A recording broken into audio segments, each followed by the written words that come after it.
Hello, bonjour à tous. Aujourd'hui, petite vidéo donc pour mes troisièmes, donc pour les troisièmes, mais aussi pour d'autres classes éventuellement, donc tout le cycle 4 notamment, pour préparer le brevet des collèges. Donc aujourd'hui, on va travailler sur la biodiversité et sur l'évolution.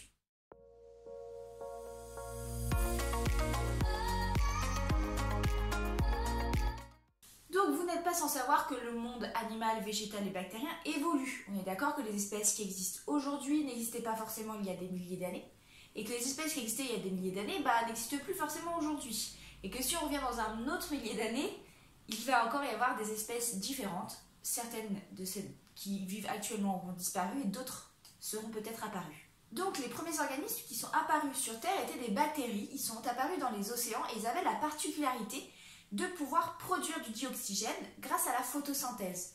En fait, ce dioxygène, il va pouvoir enrichir les océans en dioxygène. À l'époque, en fait, il y avait très peu de dioxygène sur Terre.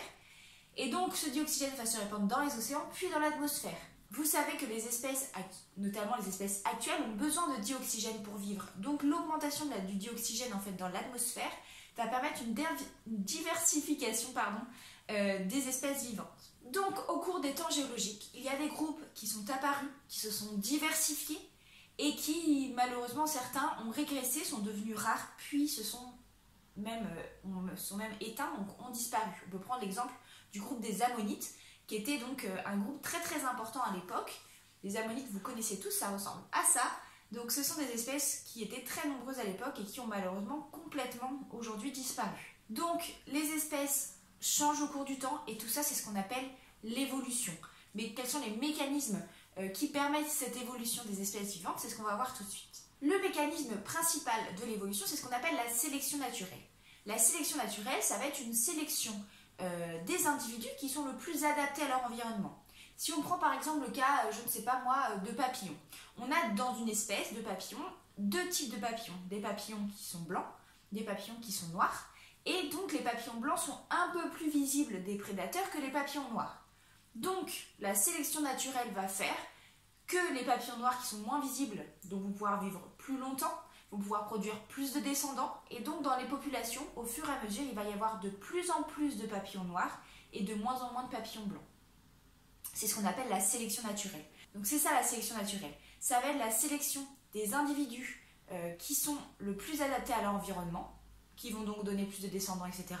Et au contraire, la disparition des individus de la population qui sont le moins adaptés. Ces individus qui ont un caractère qui les rende mieux adaptés, on est d'accord que ces caractères sont dus à des allèles. Rappel de ce que c'est un allèle. Un allèle, c'est une version d'un gène, donc une version d'un caractère particulier. Par exemple, je prends toujours l'exemple du groupe sanguin, mais le gène du groupe sanguin a différents allèles. Il y a l'allèle A, B et O. Par exemple, ici dans le cas de mes papillons, on peut dire qu'il y a un gène qui code pour la couleur des ailes du papillon et qu'il y a un allèle blanc et un allèle noir. Donc en l'occurrence, l'allèle ici qui favorise l'individu, c'est l'allèle noir, et donc cet allèle va être de plus en plus fréquent dans la population parce que ce papillon va pouvoir se reproduire et comme ses caractères sont héréditaires, il va donc transmettre aux générations futures cet allèle donc des ailes noires. Donc ça, c'est la sélection naturelle.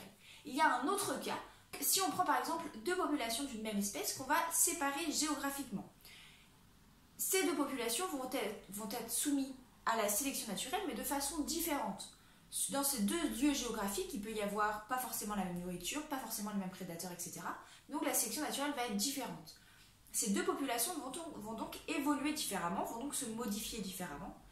Et finalement, si un jour, par exemple, elles peuvent de nouveau se croiser, elles ne pourront plus se reproduire. Elles ne pourront plus se reproduire parce que malheureusement, ces deux populations se sont devenues deux espèces différentes. Donc pour rappel, la définition d'une espèce, c'est un groupe d'individus qui se ressemblent anatomiquement et morphologiquement, qui peut se reproduire, donc les individus peuvent se reproduire entre eux, et surtout donner une descendance fertile. Donc ça veut dire que leurs descendants peuvent eux aussi donner des descendants. Si ce n'est pas le cas, ce sont deux espèces différentes. Donc voilà rapidement pour ce qui est de la diversité et de l'évolution.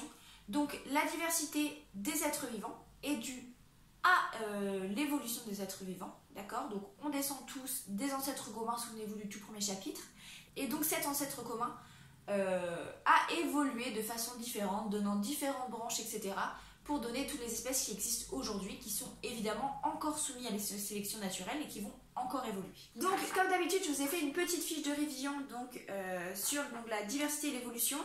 Avec donc voilà, tous les rappels, tout ce que j'ai dit dans cette vidéo. Normalement si vous apprenez ça, vous êtes plutôt pas mal. Donc voilà, je vous souhaite de bonnes révisions pour les vagues de la rentrée et puis surtout quand même profitez bien de vos vacances.